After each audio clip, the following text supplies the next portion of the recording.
Ya estamos por arrancar, estamos esperando la transmisión de la radio. Muchas gracias a todos los que vinieron hoy acá a compartir esta tarde, a escuchar la charla, a apoyar a los estudiantes también, a hacer un poco de conciencia acerca del trabajo que estamos haciendo y generar un poco más de participación. Vamos a pasar a leer una proclama que hicimos desde este gremial y después vamos a estar con la charla de Gabriel Mazarovich. Los estudiantes de Paysandú les damos la bienvenida a todas y todos los presentes. La intergremial se conformó en el mes de mayo. Nos surgió la necesidad de organizarnos para participar todos juntos de la Marcha del Silencio. Creímos y creemos en la imperiosa necesidad de conservar la memoria, valioso tesoro de un pueblo que quiere ser libre. Quien no tiene memoria está condenado a repetir el pasado. Creemos fundamental recordar a los compañeros que desaparecieron bajo el régimen fascista que sufrió nuestro país. A ellos se los llevaron por luchar, peleaban por sus sueños, que eran sueños colectivos como los nuestros, y muchísimos de ellos eran estudiantes como nosotros. Somos un colectivo integrado por varios gremios, en su mayoría estudiantiles. El gremio del Liceo número 1, el Centro de Estudiantes del IFD, el Centro de Estudiantes del CUP y estudiantes de otros liceos que comienzan a organizarse. Y qué mejor que arrancar conociendo las realidades de otros gremios, las experiencias que hemos tenido en cada institución educativa y a nivel social. También se sumó desde el comienzo el ZUNCA, organización con la que alegremente estamos trabajando bajo la histórica consigna Obreros y Estudiantes Unidos y Adelante. Reconocemos y tomamos también como ejemplo el trabajo realizado por la Brigada Solidaria Agustín Pedrosa en nuestra ciudad, en solidaridad con las familias afectadas por las inundaciones. Queremos aprender la historia, para aprender del pasado, pero también queremos respetar el presente. La situación en la que estamos, los problemas y dificultades que tenemos para estudiar y vivir en sociedad. Nos parece fundamental escuchar todas las voces. Se necesita la voz de todos los estudiantes encarando las problemáticas institucionales, así como también aquellas inquietudes que trascienden lo institucional. En este proceso de colectivización intentamos muchas cosas, entre ellas romper el estereotipo actual de estudiante, pasivo, acrítico, indiferente y que piensa que no hay cosas para cambiar o de haberlas no hay forma de hacerlo. Somos jóvenes, estudiamos, nos organizamos y nos defendemos. Defendemos a todos los jóvenes porque somos la franja etaria más vulnerable de este país, porque somos los más estigmatizados por los medios de comunicación y porque quieren condenarnos. Una prueba de ello es el nefasto plebiscito que se efectuará en octubre junto a las elecciones nacionales. Manifestamos nuestro profundo rechazo hacia esta iniciativa, la baja de la imputabilidad, porque tenemos la convicción de que los jóvenes somos un factor indispensable en la construcción de una sociedad más justa, más libre, más integradora, impregnada de espíritu creativo y energético. Somos conscientes de que no todos nacemos con las mismas oportunidades, porque somos y accionamos en base a lo que nos sujetó. Como estudiantes de todos los niveles y algunos de nosotros futuros educadores, sabemos que el encierro no es una solución a los problemas de seguridad y rechazamos rotundamente las medidas represivas, ya que no podemos renunciar a apostar al cambio a través de la educación. Nuestra lucha es por una mejor educación, la herramienta que nos conduce hacia la liberación. Por eso es que reclamamos un presupuesto más digno para la educación pública y que se concrete el proyecto de ley de la Universidad de la Educación, ya que todos los estudiantes queremos autonomía y cogobierno. Por eso es necesario conocer la realidad política del país y saber qué votan y qué defienden quienes están en el Parlamento. En este marco, estudiantes, los queremos invitar a arrimarse, a participar, a plantear los problemas, las inquietudes, las propuestas, a apropiarse de los espacios institucionales, que aunque a alguno le pese, son nuestros y los construimos entre todos. Muchas gracias.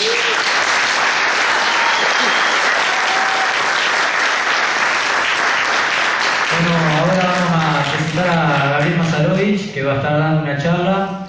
Es un periodista que hace tiempo que viene trabajando el tema de los medios de comunicación, un defensor de los derechos humanos y de los movimientos estudiantiles, así que un fuerte aplauso por el invitado. Muchas gracias por venir.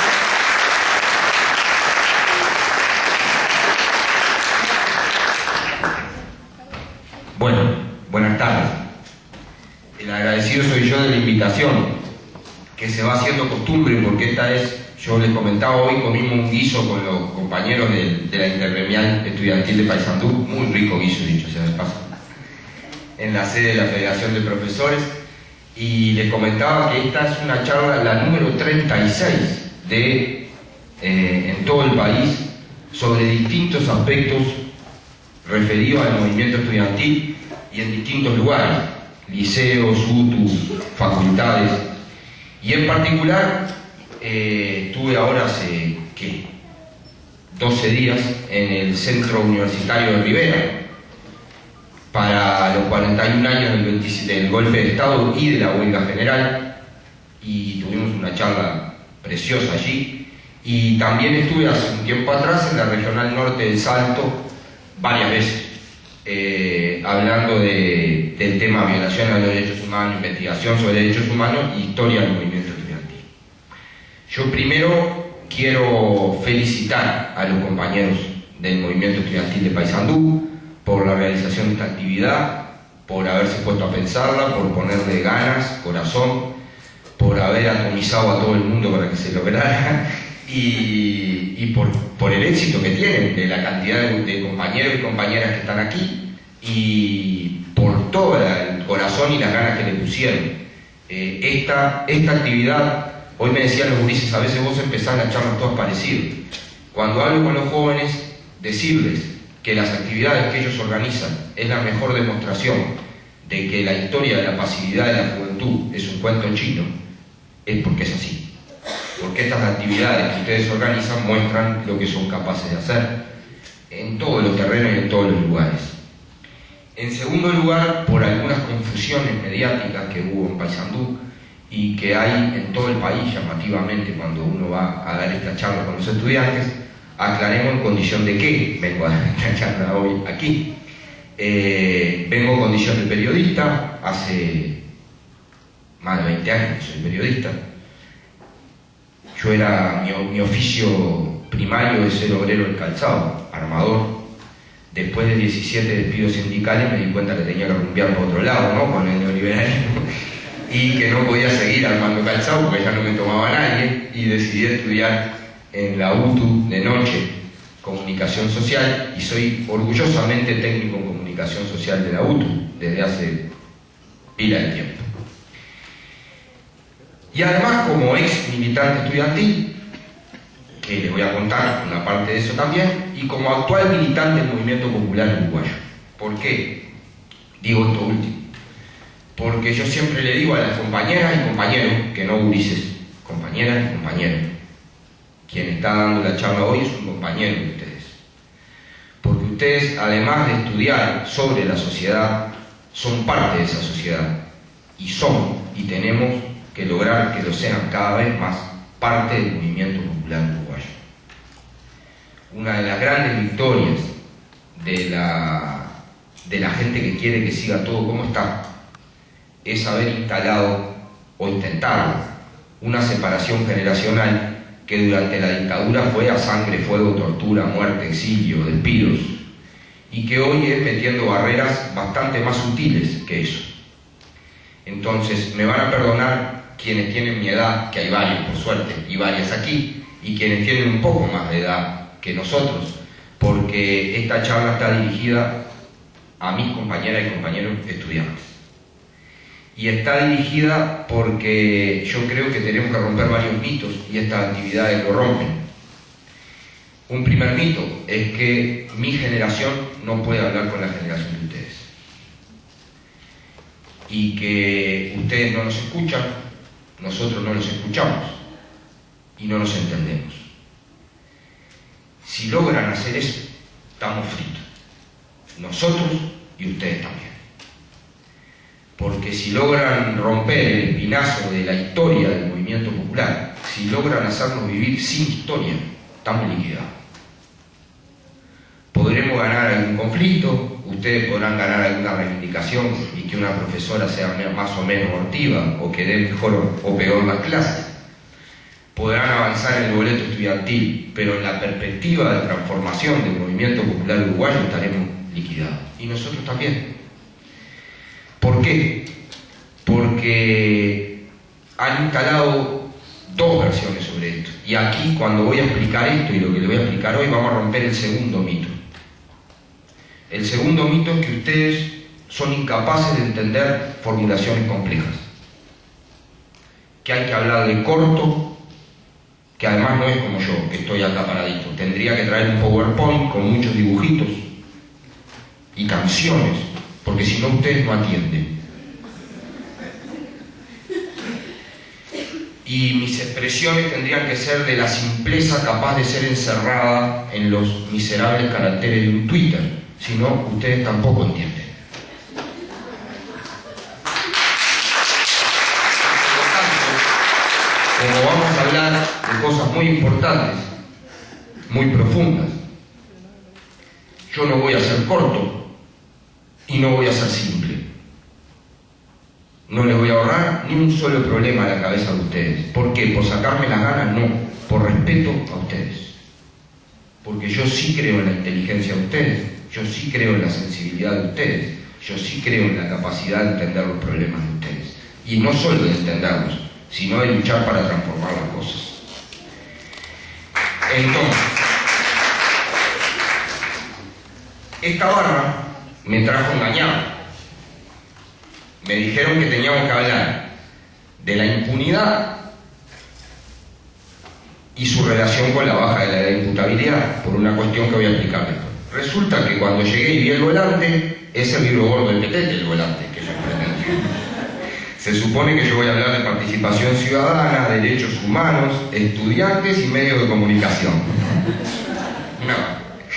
Estaríamos acampados acá, traeríamos el guiso para acá y seguiríamos, ¿no? Por cada cosa de lo que tenemos para hablar. Igualmente estuvimos comiendo el guiso y debatiendo con los compañeros y viendo cómo organizábamos la cosa.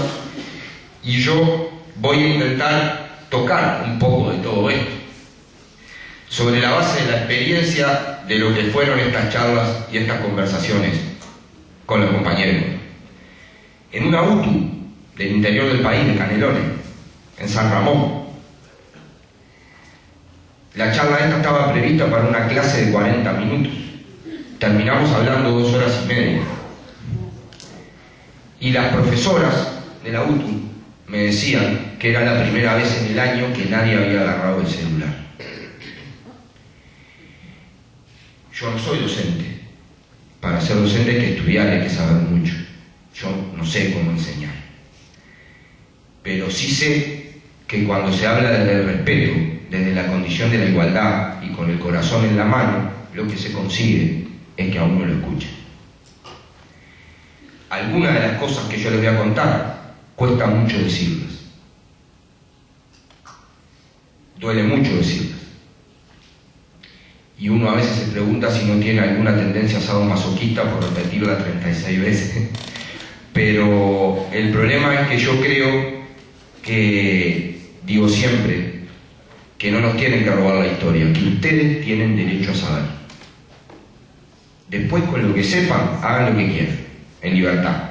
Saquen sus ideas, saquen sus conclusiones y vean cómo se mueven. Pero en primer lugar tienen que saber. Y para que ustedes sepan, nosotros tenemos la obligación de contar. Mi generación. Pero está bueno, compañeras y compañeros, que no gurises, que ustedes sepan que contar lo que yo voy a contar al final de esta charla duele, que no es gratis. Y que no soy solo yo, son muchos compañeras y compañeros que están recorriendo liceos, facultades, dando testimonio de lo que pasó, de lo que nos pasó. Y si nosotros asumimos el costo de dolor, es para defender el derecho que ustedes tienen a saber. Y no se persigue ninguna otra cosa. De lo primero que vamos a hablar, y a marcha camión, es del tema participación, que es lo primero que está en el volante. Yo, disciplinado. ¿Por qué? La participación es un derecho y una obligación. Otra mentira que le dicen a ustedes es que parece que ustedes tienen solo derechos. Viven en una sociedad en la cual los transforman en recipientes de cosas. Y todos nos reducimos a reclamarle a alguien, no importa quién, al delegado de clase, al profesor, al intendente, al presidente, al secretario general de la ONU, al presidente de la FIFA, que es peor que el secretario general de la ONU, claramente, y le reclamamos todo, pero lo único que hacemos es eso, reclamar. No, resulta que no. La participación es un derecho y por lo tanto tenemos derecho a reclamar, pero a su vez es una obligación. Los espacios que conquistamos y las libertades que conquistamos tienen que ser ejercidas. Si no son ejercidas, son papel picado, no sirven para nada. Ni cambian nada. Yo voy a tirar algunas ideas nomás para que se las queden pensando. Y las lleven, y las trabajen, y las vean.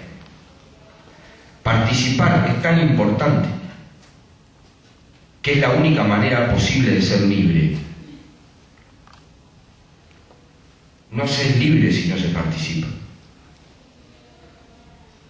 Algunos los engañan diciéndole que una opción de libertad es me quedo en casa y me importa todo un bledo. Esa es la mejor manera de seguir siendo esclavo de que las cosas estén como están. La única manera de ejercitar efectivamente la libertad, y no estamos hablando de afiliarse a un partido político, no estamos hablando de nada de eso. Estamos hablando de niveles de participación, de comprometerse con su entorno, con la sociedad, con lo que tienen alrededor. Si no hay un nivel mínimo de participación, no son libres.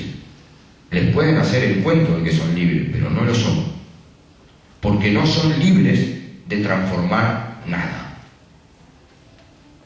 Y si uno no es libre para cambiar las cosas o luchar para cambiarlas como cree que deben estar mejor, ¿para qué es libre? ¿La libertad en qué consiste? ¿En tener posibilidad de comprarme el último modelo de celular? ¿En ver si tengo los últimos campeones? ¿En ver si me entusiasmo más o menos con un cuadro de fútbol? ¿O con un grupo de rock and roll, que es muy importante? El rock es parte central de la vida de uno. Y la cumbia también. Pero la identidad de un ser humano no se reduce a tener una remera de un grupo de rock, una camiseta de un cuadro de fútbol o un celular. Uno es ser humano porque ejerce su libertad participando en sociedad. Si no, son hormigas. Hormigas en un engranaje. Y está bueno que lo piensen en ese territorio. Estoy seguro. No porque yo sea un crack. Esto nosotros lo aprendimos de otra gente que nos vino a hablar así. Y aprendimos además porque luchamos por la libertad desesperadamente, como ustedes van a ver en la parte final. Y ojo, cuando en la dictadura mi generación luchaba por la libertad no sabía cómo era. Nosotros nunca habíamos sido libres. No teníamos la menor idea de lo que era ser libre. Y sin embargo estábamos dispuestos a morir por saber cómo era. Eso es otro concepto que está bueno decir. Cuando uno habla de que hay que recuperar la historia, no se trata de leer libros, no. Hasta hace muy poco, por suerte, las cosas han ido cambiando. En Uruguay hablar de Artigas era aprenderse en qué fecha había sido la batalla de las Piedras, en qué fecha había dado las instrucciones en el año 13, en qué fecha había votado el reglamento de tierra, que tampoco duró por Artigas. No es eso. Lo que importa en la historia es entender por qué Artigas hizo lo que hizo y qué era lo que proponía y cómo eso está conectado con nosotros hoy y por qué, si no entendemos eso, no sabemos de dónde venimos ni cómo está la pelea hoy. Hay una frase muy bonita que dice que memoria no es solo pasado y utopía no es solo futuro, y es exactamente así. La historia es un proceso único, no se detiene nunca. Si ustedes no estuvieran aquí hoy, todo el sacrificio del que vamos a hablar no tendría sentido. Estaríamos muertos.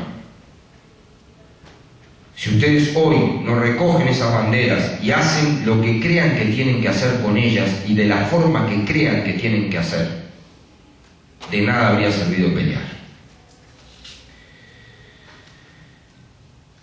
Entonces vamos a referirnos a tres cosas. La primera es hablar de los medios de comunicación. ¿Por qué? Porque todos estos mitos que yo les decía no son gratuitos. Es una construcción de la sociedad para convencernos de que eso es lo natural y que las cosas son así, que así deben seguir siendo y que no van a cambiar jamás.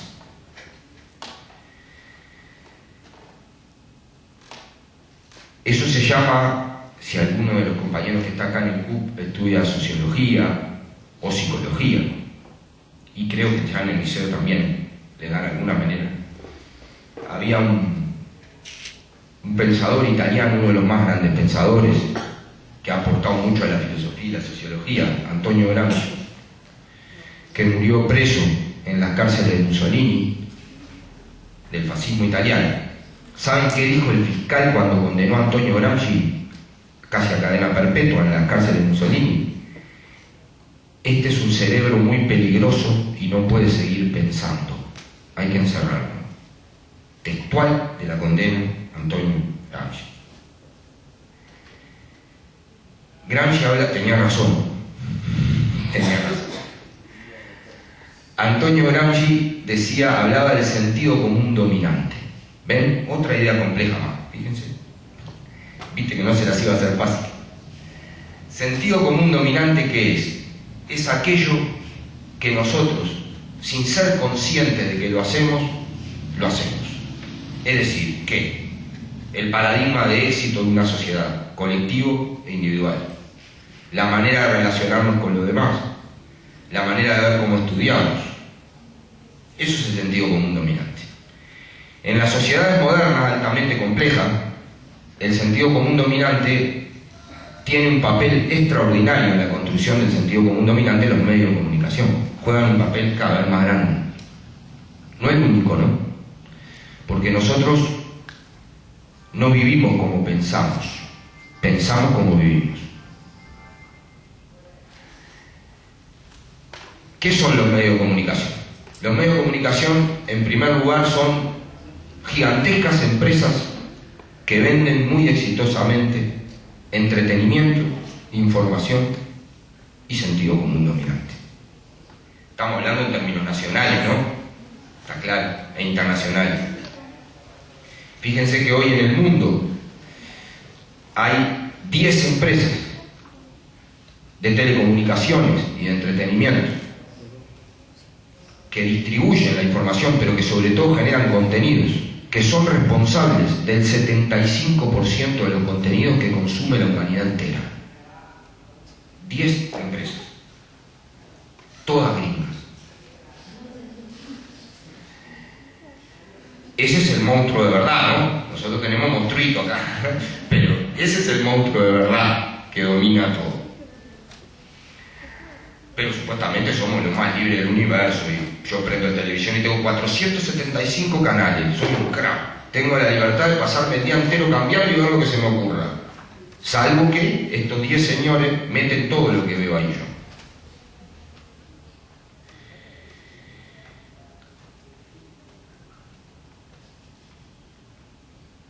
La información en todos los convenios internacionales está considerada como un derecho. Es un derecho de la sociedad colectivamente y de las personas individualmente. Es un derecho nuestro. Sin embargo, al transformar por la vía comercial la información en una mercancía, en una cosa que se vende y que se compra, y que tiene valor de dinero, dramáticamente deja de ser un derecho nuestro y pasa a ser el derecho de los dueños de los medios de comunicación de informar lo que quieran informar, de no informar lo que no quieran informar y de construir valores. Mágicamente por transformar un derecho en una cosa que se compra y se vende. Hay un famoso periodista argentino, muy sarcástico él, buen profesor, que decía que información, en un diario, información es todo aquello que entra en el lugar libre que dejan los avisos.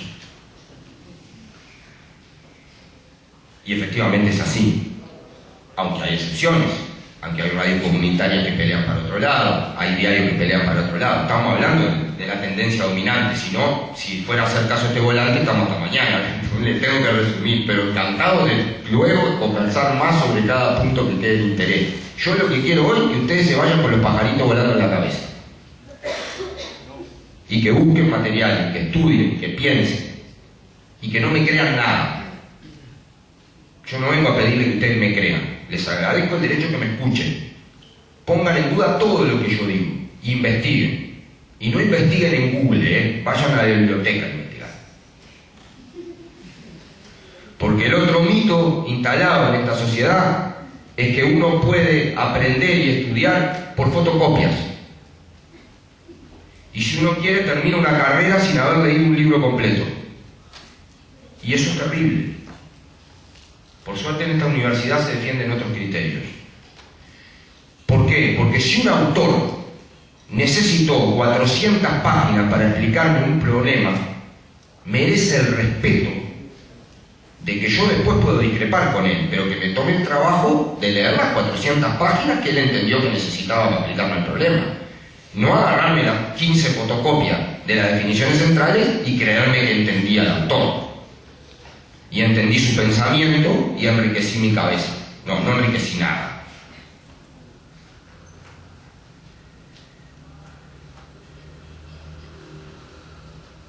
En Uruguay, para no ir a tanto monstruo y concentrar, tenemos un sistema de medio de comunicación. Hay un famoso teórico de la comunicación que dice que un país se parece mucho al sistema de medio de comunicación que tiene, porque un ciudadano, para ejercer su ciudadanía y ser libre, tiene que estar bien informado, si no, ¿qué ciudadanía va a ejercer?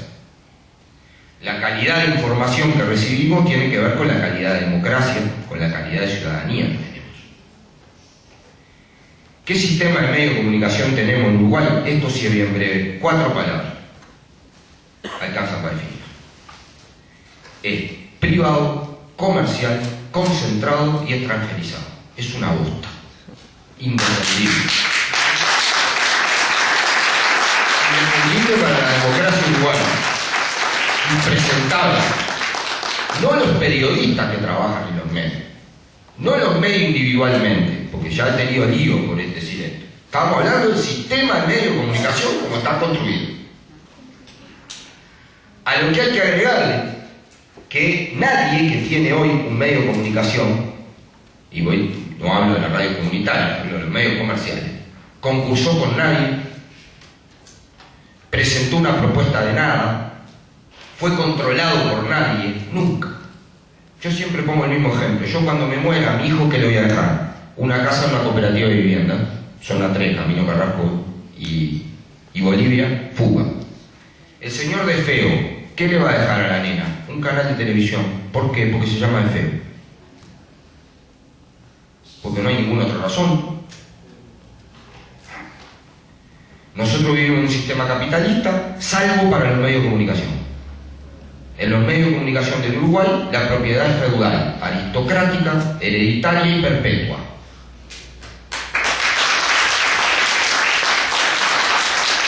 Y eso es así por el enorme poder que tienen de construcción de sentido común, etc. Hemos dado pasos, sí, no lo vamos a considerar en esta ley, y ahora tienen tanto poder que ahora están intentando frenar una tímida ley que es muy buena y es mucho mejor que lo que hay, pero que lleva 3 años de discusión en el Parlamento y estamos aquí a raso por todos lados para tratar de que se vote. El decreto de TV digital, ustedes no lo saben eso, porque claro, ellos no lo informan, ¿no? Son unos cracks, ¿qué van a informar? ¿Cómo hace el debate? Pero para el decreto de TV digital estuvieron chantajeando al gobierno del Uruguay con no presentarse a TV digital y lo compraron el último día cuando faltaba media hora para cerrar el plazo, con la amenaza de que no se presentaban, y como ellos no se presentaban, entonces caía todo y quedaba todo como estaba. Un solo dato, para los que dicen, y lamentablemente hay gente, para que vean que no vengo a hacer ninguna política partidaria, hay gente de derecha y de izquierda que dice esto que yo voy a decir, que la mejor ley de medio de comunicación es la que no existe, pues resulta que es mentira, porque la ley existe. Los medios de comunicación del Uruguay hoy están regidos por un decreto ley de la dictadura del año 76. Han pasado más de 30 años y una cosa tan decisiva para la sociedad uruguaya como los medios audiovisuales están regidos por un decreto de la dictadura. Yo digo, ¿no será hora que cambiemos? ¿Cuántos años hay que esperar para que te cambiemos un decreto de la dictadura? La ley que haga la democracia podrá tener todos los defectos que pueda tener, no va a ser peor que sea de Efesio. Es absolutamente imposible ser peor que eso, no hay manera. Es como pretender ser más antipático que Blatter, no se puede. Hay mejores cosas para hacer. Ahora, lo primero que tenemos que hacer es que haya una ley democrática que rija a los medios de comunicación. ¿Para qué? Hubo básicamente 3 oleadas, 4 de entrega de medios de comunicación. La primera, audiovisual estoy hablando, ¿no? ¿Saben por qué hablo solo del audiovisual y no de la prensa escrita? Por una razón muy sencilla. Los medios audiovisuales usufructúan ondas que son de todos nosotros, no son de ellos. La prensa escrita no. La prensa escrita tiene su empresa y su papel. No usa ondas, ¿se entiende? Que son de toda la sociedad. Por eso hay que regular a los medios audiovisuales, porque las ondas son nuestras, no de ellos. Entonces, la primera gran oleada fue la dictadura de Terra. Recuerden, dictadura, Terra. La segunda gran oleada de adjudicación fue la dictadura fascista. Hay casi un 30% de los permisos de radio en el Uruguay que fueron otorgados entre los años 75 y 77, los años de la peor represión del Plan Morgan, de la Operación Cóndor, miles de desaparecidos, enorme cantidad de garantías para entregarlas. La frecuencia, ¿verdad? La segunda oleada fue de Sanguinetti a la salida de la dictadura, que para emparejar lo que había hecho la dictadura, a todo Colorado que no había conseguido algún cargo y que no llegado a la elección, le dio ondas de radio. Y la Calle, que vino después para emparejar, porque la verdad que había quedado muy desparejo con Sanguinetti, le dio a todos los blancos que pudo, con la misma condición, radios, y encima concentró a los mismos canales de televisión los canales cable. Entonces la oportunidad tecnológica que daba el canal cable de abrir la competencia democrática en los medios de comunicación terminó concentrando el monopolio en las mismas manos. De Feo tuvo además del canal abierto un canal cable. El Román tuvo además del canal abierto un canal cable. Un canal cable en el sentido nacional. ¿Está claro? Papiol, estos buenos muchachos tienen la red y distribuyen contenido informativo hacia todo el país. Y a su vez tienen sistema de control y de propiedad de varias radios en Montevideo, en el interior del país, etc. El Grupo Román tiene más de 12 radios, cuando según la ley no puede tener más de 5, ¿no? Cuando hablamos de concentración hablamos de eso. Y cuando hablamos de que es necesario democratizar, hablamos de que hay que democratizar eso. No estamos hablando de una teoría, estamos diciendo que tenemos un sistema que es impresentable, que hay que cambiarlo, que hay que hacerlo mejor, sin pisarle los derechos a nadie, sin atribuciones de repartir para el otro lado con los mismos criterios, sino hacerlo transparente por concurso. Y se va a dar lío en los concursos, y va a quedar gente enojada, y sí, pasa siempre, pero por lo menos va a haber un elemento de garantía de lo que vamos a tener. Porque es demasiado importante el papel que juega en construcción de sentido común. Nos vamos a ir de los medios. Yo les voy a decir solo 2 datos más para que lo tengan. Los canales de televisión abierta facturan en Uruguay entre 300 y 320 millones de dólares de publicidad anual. Por lo tanto, cuando hacemos este debate también hay que tener en cuenta que no estamos hablando de filósofos griegos que están sentados en una piedra con túnica debatiendo ideas. Están defendiendo esto, ¿no? Y hay que decirlo, que si no está robado. Parecemos carmelitas descalzas discutiendo sobre ideas cuando hay 320 palos verdes en juego, ¿no? Entonces, y además esa barra para defender esto demostró de lo que es capaz. Por lo tanto, yo creo que eso también hay que incorporar. Y la democratización de esa plata. Hay muchas cosas más para mejorar, como la barbaridad de que la publicidad del Estado, el 92% sea para los medios de Montevideo y una ínfima proporción para los medios del interior, y en eso no tienen nada que ver los canales privados. Es un problema de la concepción centralizada del Estado. Podríamos hablar la noche entera de todo lo que hay que democratizar. Para que no se crean que cargo en... Ese es un dato, quédenselo. 320 palos verdes. Ahora para las elecciones va a salir entre 50.000 y 60.000 pesos el minuto. ¿Ustedes vieron cuántas horas de publicidad electoral hay? Horas. Por eso hay un escándalo cuando por ley se quiere regular que haya un tiempo determinado que no se puede pasar de la publicidad electoral. ¿Es por un afán democrático que lo discuten? No, es porque pierden una torta de guita. Pero si no lo decimos, está robado. Y está bueno aprovechar esta instancia, porque no hay manera de decirlo en los grandes medios. ¿Cómo hacer? ¿No? Entonces está bueno que lo sepan y que lo vean. Yo me río siempre, digo siempre lo mismo, pero está bueno. Yo trabajé, ya llevo 20 años trabajando en diarios comerciales del Uruguay, en radios de México, de Guatemala, en diarios de Argentina. Es decir, al decir de José Martí, le conozco las entrañas al monstruo. Y puedo hablar con propiedad.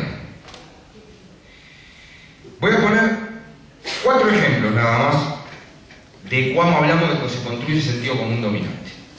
Y no se explicita y no se transparenta lo que pasa. El grupo que tiene Canal 12 de Montevideo, que a su vez tiene cable y todo, no voy a extenderme en todo lo que tiene. ¿Tá? A ver, quedémonos con Canal 12 nomás, que alcanza y sobra, y con todos los cables que hay acá. Es a su vez dueño de accionista del diario El País, accionista de Búsqueda, accionista de Metrópoli y dueño de Devoto Yan y... Estamos hablando de eso, ¿no? ¿Ustedes sabían eso? No, ¿verdad? Bueno, resulta que si ustedes miran la televisión, nunca hay asalto en Devoto Yan y Dico. Es increíble. El jefe de seguridad de Devoto Yan y Dico tendría que ser el secretario de Seguridad Ciudadana de la ONU. No tiene un asalto el tipo.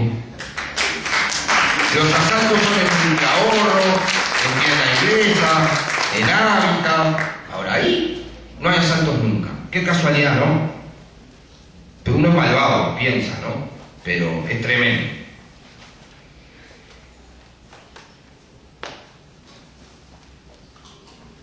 Cuando se muestra el paradigma de éxito del desierto, resulta que hay páginas empresariales y programas empresariales en la televisión que muestran detalladamente el éxito de las empresas privadas tradicionales del Uruguay. Cuanto más grandes son, mejor. Cuanto más tradicionales son, mejor. El éxito empresarial está unido a muchachas muy lindas de minifalda que distribuyen whisky muy caro en un hotel muy caro y celebran el éxito empresarial y se hacen foros extraordinarios donde nos enseñan lo bien que va la empresa, lo extraordinario que es la empresa.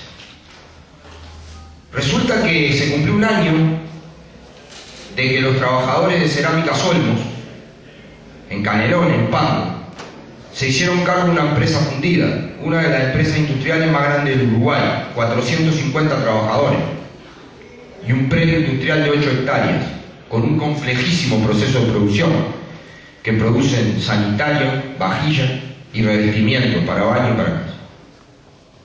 Hace un año dijeron que iba a durar un mes, llevan un año. Están facturando más que cuando tenían patrón. Están exportando a Argentina, Brasil, Bolivia, Chile, Paraguay y hasta Estados Unidos. ¿Ustedes lo sintieron en algún lado eso? ¿Lo vieron en algún lado?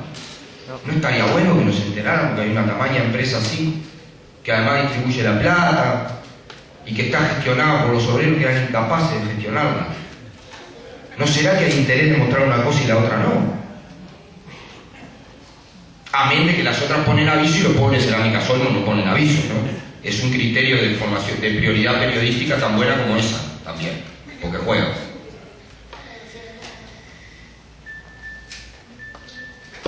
Quería terminar con una que me va a llevar, que quiero que queden con eso porque la voy a llevar al final, que es el tema del delito. A los delincuentes en las sociedades antiguas, el medioevo y antes también, se lo llevaba para denunciarlo a la plaza pública, ¿no? La plaza pública, en torno a la que se construían las ciudades, ciudades-estados y ciudades, era el lugar donde una sociedad agarraba al delincuente y lo mostraba. Qué malo el delincuente. En general no era solo qué malo el delincuente, no lo azotaban, lo decapitaban, lo colgaban, ¿no? Lo apedreaban. pero era el lugar donde mostraban al delincuente para condenar. Cuando las sociedades se hicieron más complejas, más grandes, imposible de tener una plaza pública material, empezó a ser importante las formas que jugaban el papel de plaza pública, y eso pasó a ser los medios. Los medios de comunicación mostraban a los delincuentes para que hubiera condena social sobre esos delincuentes. Eso hace rato que no es así, porque cambió el delito. Cualquier sociólogo de comunicación y teórico de la comunicación sabe que en la estructura de marginalidad del delito y de verdaderas organizaciones mafiosas delincuenciales de hoy, no solo no lo condenan, fortalece el liderazgo salir en los medios de televisión. Por eso, por ejemplo, yo trabajé en Guatemala, los mareros de Guatemala, cada vez las maras son pandillas juveniles. Aparecieron en Guatemala, Honduras y El Salvador porque los inmigrantes hondureños, guatemaltecos y salvadoreños que fueron a Estados Unidos se metieron en la pandilla en Estados Unidos, y cuando los deportaron trajeron ese regalito de allá. Así vinieron. Los mareros se tatúan en el brazo o se cortan el brazo con cada muerto. La televisión en Guatemala, para no cargar las tintas solo acá, porque es mundial el fenómeno, los enfoca y dejan que el señor se levante la manga y muestra cuántos muertos tiene. Y hasta se vuelve a hacer la señal frente a la cámara y ahí le dicen: vamos, hacelo ahora que estás en vivo. No. Yo pregunto, si sabemos todos, y los sociólogos también, que ya no condenan más a nadie socialmente cuando lo muestran en la tele, y que fortalecen liderazgo delincuencial, ¿qué vamos a hacer con que haya gente que fortalece el liderazgo delincuencial 365 días al año y varias horas por día? ¿Yo estoy pidiendo que lo censuren? No. Ahora es un debate que tiene que dar la sociedad uruguaya, no, porque después nos reclama la baja de la ley de imputabilidad. Pero ¿quién lo fabrica? ¿Quién les da tribuna? Nosotros no.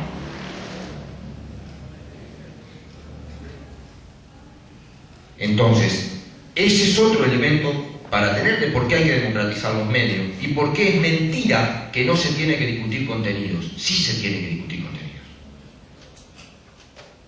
Sí, la sociedad tiene derecho a discutir cómo y dónde los contenidos que se transmiten a través de las ondas que son suyas se hacen. Tienen todo el derecho del mundo. Nos salimos de los medios y nos vamos con toda esta cosa: participación, historia, construcción de sentido común dominante, a una fecha que viene ahora, que los gurises, compañeras y compañeros, van a trabajar con mucha emoción y con mucha fuerza, que es el 14 de agosto, Día de los Mártires Estudiantiles. Hablábamos de historia, vaya sabemos historia. Ese día, en el año 68, asesinaron a Liberarse. ¿Saben todos quién es Liberarse? Acá sí. Bueno, en las charlas que me tocó dar, me pasó que no sabían ni tenían ni la menor idea de quién era Liberarse.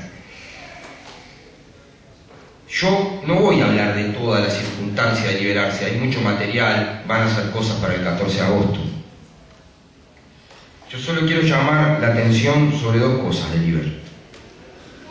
Porque después además vino Heber Nieto, Espósito, Susana, Hugo de los Santos, Ramón Pérez, que hace poquito que pasó en la huelga general, Walter Medina, y podríamos seguir. Es infinita la lista de estudiantes muertos, presos, asesinados por la represión. Estudiantes como ustedes. ¿Saben qué cartel tenía Liberarse cuando lo mataron? Liberarse estaba en una manifestación frente a la Facultad Veterinaria. ¿Saben qué cartel tenía en la mano? Un cartel que tenía dos caras. De un lado decía presupuesto para la universidad y del otro lado decía boleto estudiantil.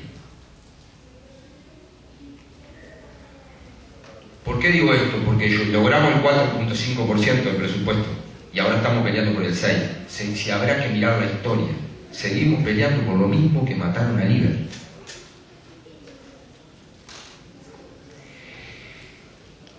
Y lo del boleto es peor. En aquel entonces, Liber luchaba porque hubiera rebaja para los estudiantes en el boleto. Yo luché después y me gasearon, me mataron a palo varias veces en la calle para que hubiera boleto estudiantil gratuito hasta cuarto año del liceo. Ni siquiera soñábamos con que fuera hasta sexto año. Hoy ustedes tienen hasta sexto año boleto gratuito. Y está bárbaro. Yo les confieso, yo cada vez que subo al ómnibus a Montevideo y veo venir a un gurí que va al liceo y no paga, a mí me corren mariposas en la panza. Porque siento que todo valió la pena. Ahora, ustedes tienen que saber por qué fue. Y es mucho más importante que cada gurí sepa por qué fue que el que no pague.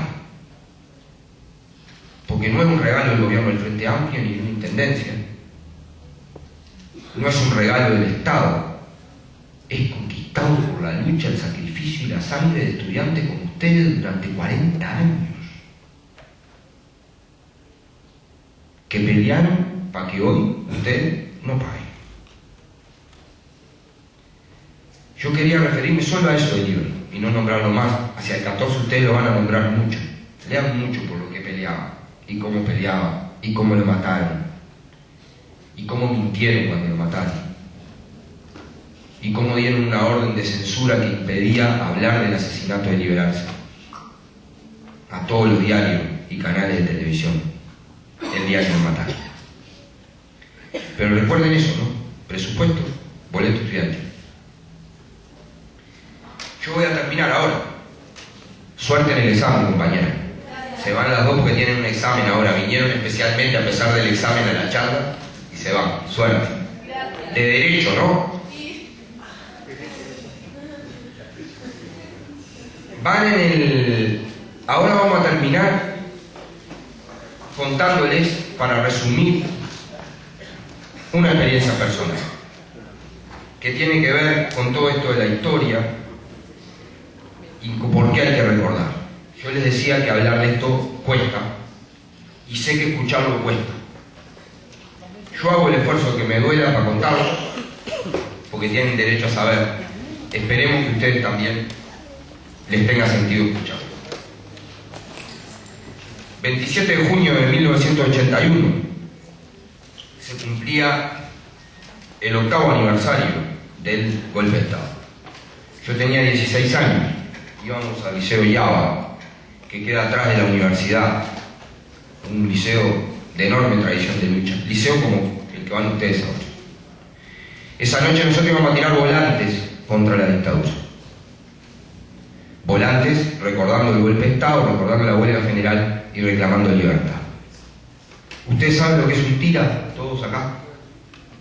No. Un tira es un policía o un militar disfrazado de civil para infiltrarse en organizaciones populares, denunciarlas o armar provocaciones. En la época de la dictadura, compañeros y compañeras, los profesores eran tiras, los adscriptos eran tiras y varios compañeros de clase eran tiras.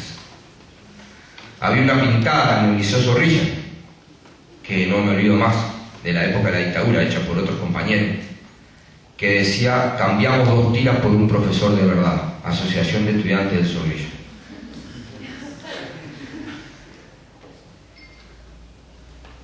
Un tira que estaba allí nos esperó en la escalinata y nos fue señalando, y como nos iba señalando nos iban metiendo para arriba una camioneta de la policía. Íbamos al nocturno allá. Yo siempre cuento esta anécdota porque ayuda a aflojar, que es media cómica, que nosotros escribíamos, en ese entonces estaba prohibido escribir en libreta, si te agarraban, entonces escribíamos en las hojillas de tabaco porque son más fáciles de tragar. Y ahí derrumbo un vito, ¿no? Y me sincero completamente con ustedes, porque cualquier idea de que éramos superhéroes y que íbamos al combate heroicamente, estábamos muertos de miedo, paralizados de miedo. Teníamos 16, 15 años.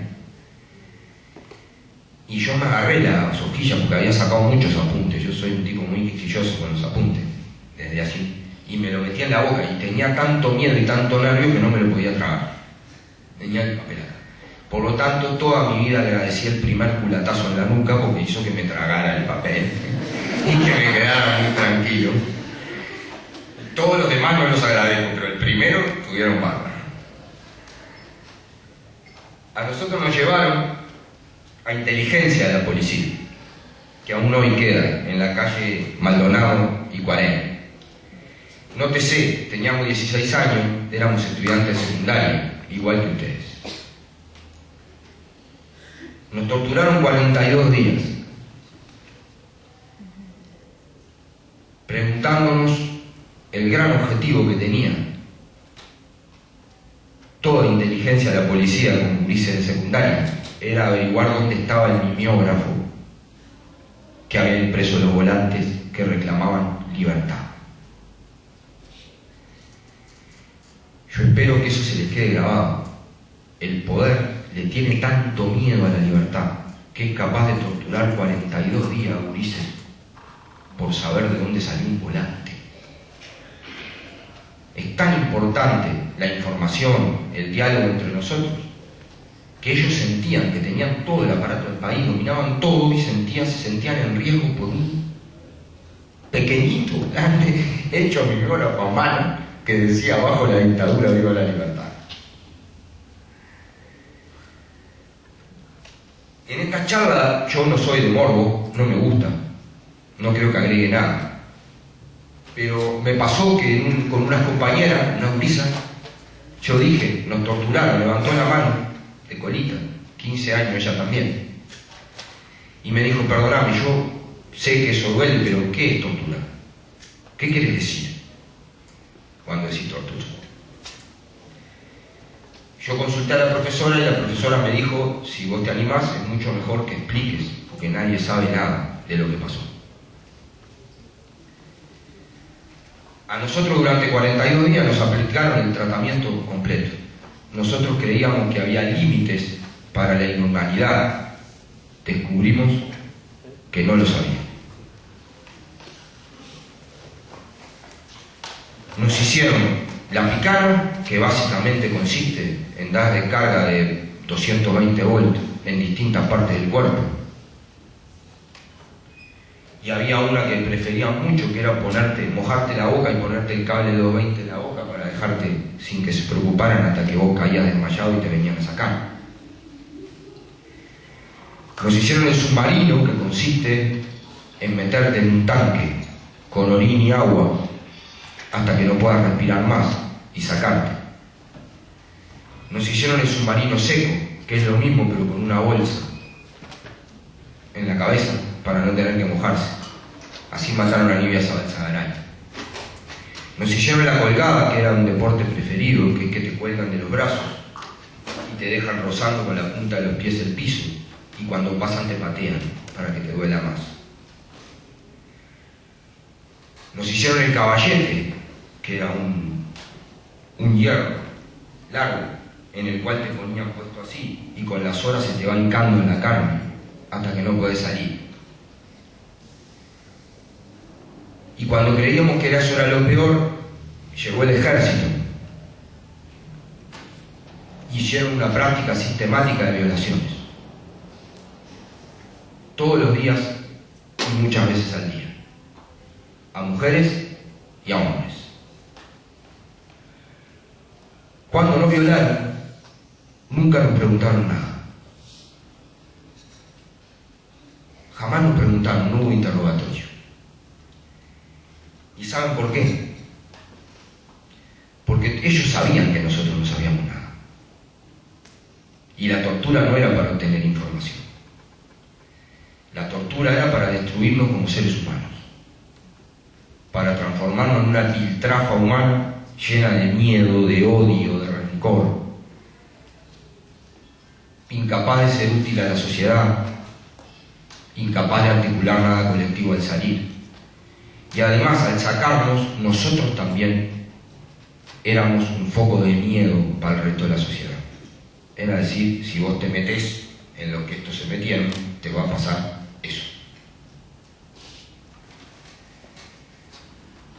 A nosotros nos expulsaron de secundaria y nos prohibieron cursar educación en la educación pública y privada en el Uruguay. No pudimos ir más hasta el año 92. Tuvimos que esperar 7 años de recuperación democrática para poder volver a estudiar. Tan peligroso era, me parecíamos Bin Laden, ¿no? Pero ¿qué pasó? Nos llevaron al liceo para mostrar ante nuestros compañeros lo que les iba a pasar a ellos si hacían gremio. Formaron todo el liceo, nos pusieron y dijeron que éramos subversivos, terroristas y que éramos expulsados de secundaria y de la educación pública para no contaminar al resto de los jóvenes. A mi generación le decían la generación del silencio, orgullosamente, contrarrestada a la generación anterior, a la de Libre, a la de Hugo, a la de Susana. Yo miraba la cara de mi compañero y de mi compañera, que eran gurises, como ustedes, y le veía los labios apretados, mordiéndose, y todo llorando de bronca por no, y yo rezaba, que no creo en nada, pero rezaba para que ninguno se fuera a regalar y le fueran a hacer algo. Pero pasó lo que tenía que pasar. Se sintió un chiflido. Yo no sé si ustedes conocen el Yaba tiene arriba también, tiene como balcones, salones en el piso de arriba que tienen como balcones. Y una gurisita de 16 años ella sacó una cartulina, y me emociono porque me emociono. Una cartulina escrita a mano. La puso así y decía: los queremos mucho, no están solos. Explotó el Yaba. Empezaron aplausos muy tímidos y después la gente quedó con las manos rojas de aplaudir. A nosotros nos sacaron a patadas en el culo, para afuera, para que no viéramos lo que ya estábamos viendo. Parece poca cosa, ¿no? Yo no estoy hablando ni de una acción guerrillera, ni de un acto brutal, ni de un discurso. Estoy hablando de gurises de 15 y 16 años que, amenazados y con miedo, transformaron un acto de represión en un acto de libertad, con una cartulina y con sus manos. ¿A qué viene esto? A que por eso hay que tener la historia. ¿Por qué luchábamos nosotros? Luchábamos por tener derecho a un acto así. Nosotros soñábamos con que alguna vez íbamos a poder estar en un lugar hablándole a nuestros compañeros sin que nos mataran por eso.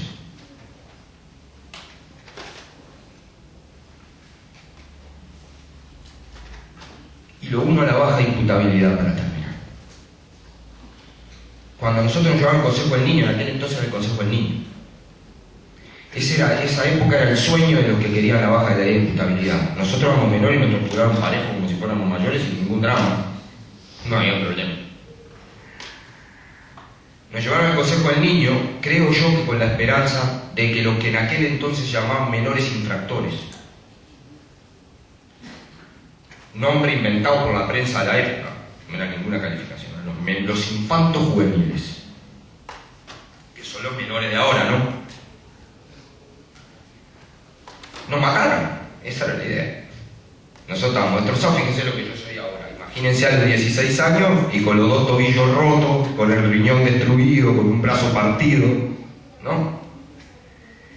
El primer contacto con esos infantos juveniles fue que vino un flaco que era una cosa, yo creo que era un brazo de él nada más, ¿no? Y me dice: decime una cosa, flaco, yo rapiñé y maté, y me la dieron. ¿Pero usted qué hicieron? ¿Robaron el Banco República? Y nosotros le dijimos: no, ¿sabés? Nosotros somos presos políticos. ¿Y eso qué es? ¿Sabés que estamos en dictadura? Y nos miran y me dicen: ustedes se metieron con los verdes, ustedes están locos. Dice, nosotros llegamos hasta los azules, los verdes no. Ese intento de que esos gurises nos volvieran a agredir y nos volvieran a matar, terminó con nosotros enseñándole literatura e historia de memoria, con ellos cuidándonos y llevándonos al baño para que los vigilantes no nos pegaran, con ellos preocupados de avisarle a nuestras familias con nosotros de padrinos de los hijos de algunos de ellos,